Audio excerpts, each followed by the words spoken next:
les amis, j'espère que tout le monde va bien aujourd'hui. Nous sommes rendus à la troisième vidéo dans cette série, la série Les rêves, les chiffres et les mystères. Vraiment les amis, c'est un plaisir encore une fois de partager avec vous. Aujourd'hui, je vais encore parler des rêves. Évidemment, comme j'avais mentionné, les rêves sont généralement de trois sources. Premièrement, un rêve peut provenir de toi. Toi-même personnellement, ton esprit la nuit, tu repasses la journée la nuit, donc ça se peut que tu aies un rêve, que tu fasses un rêve.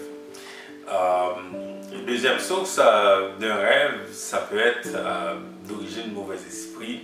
Le cauchemar, par exemple, quelqu'un qui est poursuivi la nuit, là, ou qui est frappé la nuit, ça c'est un cauchemar, ça c'est une origine qui est plus ou moins spirituelle, donc de mauvais esprit.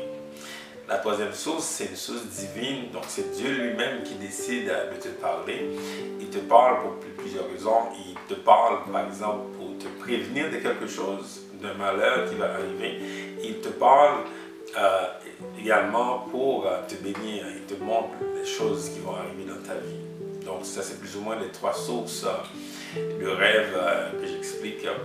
Très important, les amis, de faire attention aux rêves, de les comprendre surtout. L'important dans le rêve, c'est de voir l'impact d'un rêve sur ta vie. Quand tu fais un rêve, c'est quoi l'impact sur ta vie? C'est quoi ce rêve change ta vie? Souvent, on fait des rêves et puis on oublie les rêves. Moi, je prends l'habitude d'écrire mes rêves pour me rappeler. Et c'est fou que ces rêves ont un impact sur ma vie.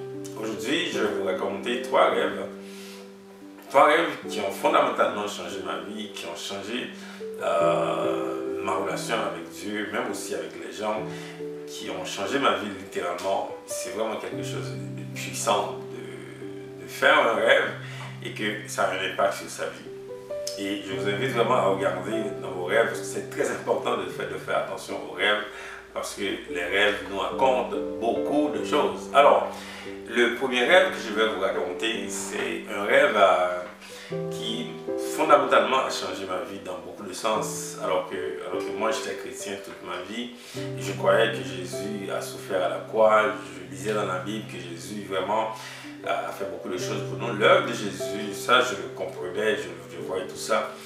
Mais voir Jésus lui-même, ça c'est différent. Ça. Donc j'ai vu Jésus, il m'a montré ses cicatrices. Il y a des gens qui me demandent, mais Jésus de quelle couleur? C'est vraiment, en fait, dans ce rêve, Jésus, il apparaît avec une couleur, après il change de couleur. Maintenant, l'important, c'est pas la couleur de Jésus là, qui est importante, c'est vraiment le message qu'il m'a apporté dans son apparence, ce qu'il m'a montré, il m'a montré les cicatrices sur son corps. Les cicatrices sur son corps me rappellent sa souffrance, me rappellent la souffrance de Jésus. Et j'ai compris à travers ce rêve que je ne peux plus faire souffrir à Jésus, parce que les cicatrices sont encore là. Si je continue de vivre une vie de pécheur, une vie de quelqu'un qui vit dans le péché, qui n'a pas de compréhension de la souffrance de Jésus, je suis en train de faire du mal à Jésus. C'est la Bible qui le dit. Et en voyant Jésus, les cicatrices de Jésus, ça a touché mon cœur. Et j'avais compris dans ce rêve, je ne pouvais plus faire du mal à mon Dieu. Au moins, je devais vivre une vie de repentance. Vous voyez, juste un rêve comme ça qui affecte mon comportement. Et aujourd'hui, je vis en sachant que je ne peux plus faire du mal à Jésus comme avant. La vie que je vivais avant, je ne peux plus vivre cette vie-là parce que de mes yeux, je vois le sacrifice de Jésus, je vois les cicatrices sur son corps, je ne peux plus continuer à faire du mal au Seigneur parce que c'est visible. Alors, vous allez dire que c'est un rêve, mais c'est un rêve, mais ça a un impact sur ma vie spirituelle. Et c'est ça un rêve divin que Dieu t'envoie quelque chose, c'est pour te prévenir, c'est pour te montrer la façon de vivre. Le deuxième rêve que je vais vous partager, encore une fois, c'est un rêve qui a aussi un impact sur mon comportement, un impact sur ma vie de tous les jours. C'est un rêve, je me voyais dans un aéroport, je me voyais dans un pays bizarre un peu, là. C'est un pays, mais dans ce pays-là, je sentais que je n'étais pas chez moi. que j'allais prendre l'avion pour aller chez moi. Puis j'arrivais à l'aéroport, j'avais avec moi mon meilleur ami, et puis donc j'avais les bagages et tout, donc je devais prendre l'avion. Lui, il m'a dit que tu as 12 minutes pour prendre l'avion pour aller. 12 minutes, oh my god, j'arrivais à peine à l'aéroport, donc il fallait mettre la voiture de stationnement, prendre les bagages pour aller directement à l'avion qui m'attendait. J'avais seulement 12 minutes, après je me suis réveillé. C'est vraiment un rêve puissant.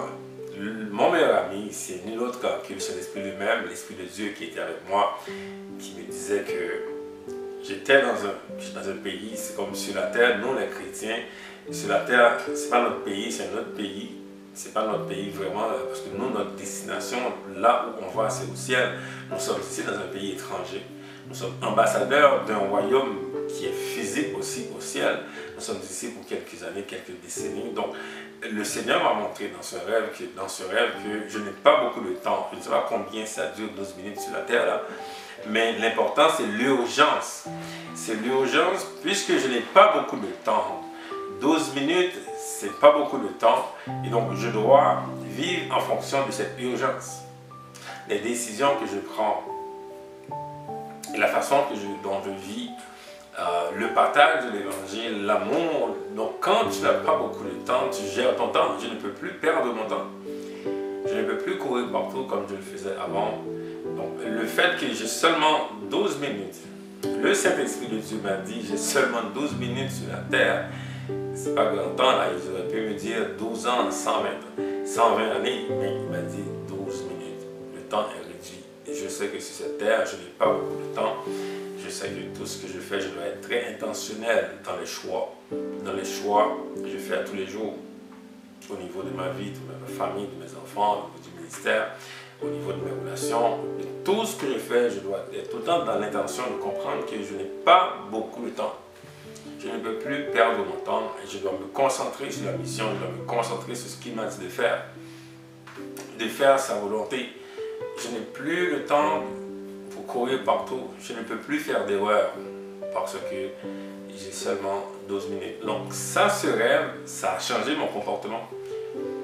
Vous voyez, un rêve comme ça a changé mon comportement, de comprendre que je suis sur la terre, je n'ai pas beaucoup de temps, je dois me concentrer sur les choses qui sont essentielles, les choses qui sont dans le royaume de Dieu, parce que le temps est très court. Troisième rêve que je vais vous partager, peut-être ça va aider beaucoup de personnes, je pense, c'est, je me voyais dans ce rêve, je voyais deux versions de moi-même. Je voyais deux versions de ma vie dans ce rêve. Je voyais une première version, une première partie, je dirais, de ma vie. Je conduisais une voiture, j'avais mon meilleur ami avec moi dans la voiture, je conduisais comme un chauffeur, là. Je conduisais tellement mal la voiture. Je conduisais comme un fou, là. Je faisais vraiment de mauvais détours, et puis je conduisais mal. Puis à un moment donné, j'allais tomber dans un trou. Mon meilleur ami, lui, il a pris le volant, il m'a épargné, il m'a sauvé du trou. Beaucoup de fois, je voyais vraiment de gros trous béants, là, j'allais mourir. Lui, il arrive, il me sauve. La deuxième version de ma vie, la deuxième partie, je dirais, dans ce rêve, je voyais que j'étais dans la voiture avec mon meilleur ami qui était à mes côtés. La voiture, j'étais dans le stationnement. Donc, je n'accélérais pas la voiture, donc je faisais rien vraiment. J'étais dans la voiture avec mon ami. Il était là, puis moi, j'étais sur le volant. Et puis, je faisais absolument rien du tout. Mais la voiture allait frapper une voiture en avant. C'est bizarre ça. Comment, moi je fais rien de la voiture, mon ami non plus. On est là et puis la voiture était en train de frapper une autre voiture en avant. Et c'est là que mon meilleur ami, il est sorti de ma voiture pour aller me bloquer afin que je ne frappe pas celle d'en avant, la voiture en avant. C'était bizarre dans le rêve. Et à ce moment-là, ce que j'ai fait, j'ai comme tourné le dos, je me suis retourné pour regarder, mais qu'est-ce qui me poussait? Et c'est là que je vois qu'il y avait des gens qui me poussaient. C'est très spirituel, ce rêve. La voiture représente soit une vie ou bien un ministère. Dans ce rêve, le meilleur ami, évidemment, c'est Dieu lui-même, l'Esprit de Dieu, le Saint-Esprit qui était avec moi.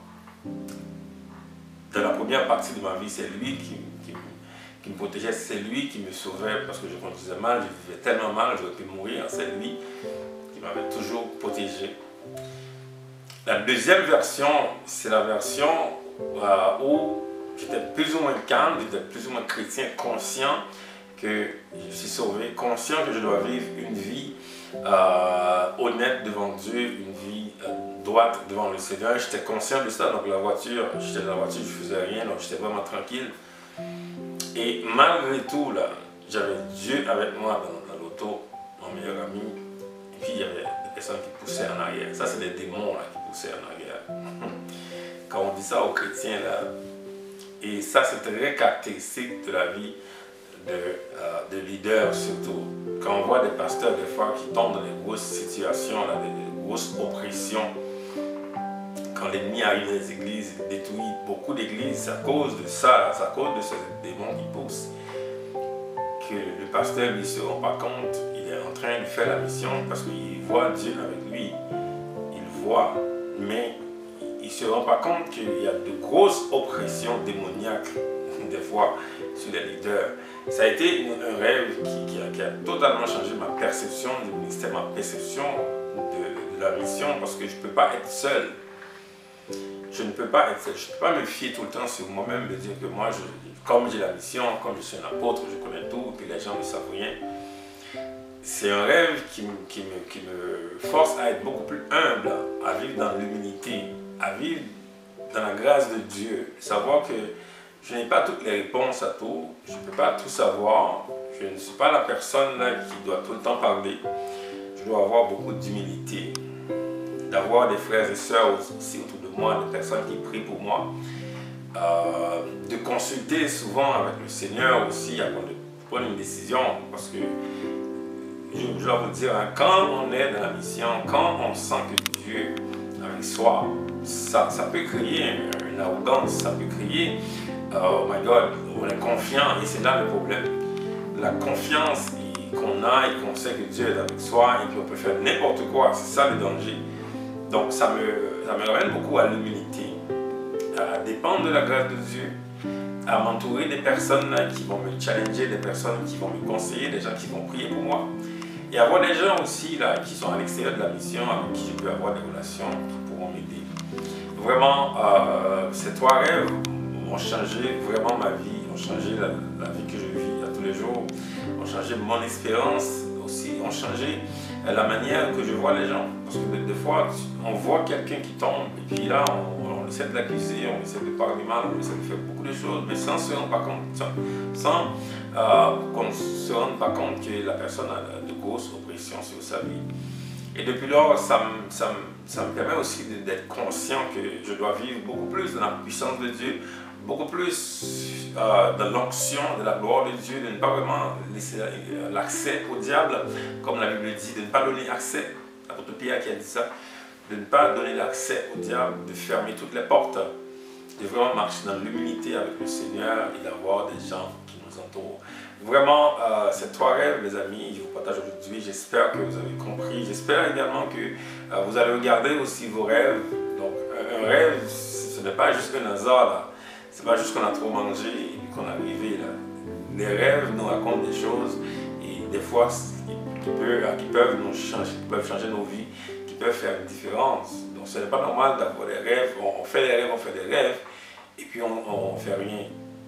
Aucune réaction par rapport aux rêves, alors que les rêves sont une réalité. C'est une réalité spirituelle qui peut devenir une réalité naturelle. C'est ça les rêves, les amis. Parce que le monde spirituel, c'est un monde qui est avant ce monde. Le monde spirituel a un temps d'avance. Donc il y a un délai là, entre le monde spirituel et ce monde physique. Donc quand un rêve se passe dans l'esprit, ça peut arriver au niveau naturel. C'est à nous de travailler, c'est à nous d'exercer la foi. Si Dieu te montre quelque chose dans l'esprit, une bénédiction par exemple que tu vas recevoir, tu ne peux pas dire que Dieu va le faire. Tu dois agir en conséquence. C'est là que tu te mets dans la prière, tu cherches le Seigneur, tu lis la Bible. Tu as des gens qui sont autour de toi pour t'encourager à prier. Tu as des frères et sœurs, tu vas à l'église, il y a des gens qui ne veulent pas aller à l'église. Mais comment tu vas faire la mission que tu as reçue? la bénédiction, ce que Dieu a dit qu'il va faire avec toi, tu ne peux pas le faire tout seul. On doit être avec des frères et sœurs, on doit être avec des gens qui nous supportent, des gens qui nous poussent. Vraiment, c'est vraiment extraordinaire de voir comment ces rêves ont modifié mon comportement et me ramené beaucoup à l'humilité, à l'amour et à la grâce de Dieu. Alors, soyez bénis les amis, à bientôt pour la prochaine vidéo.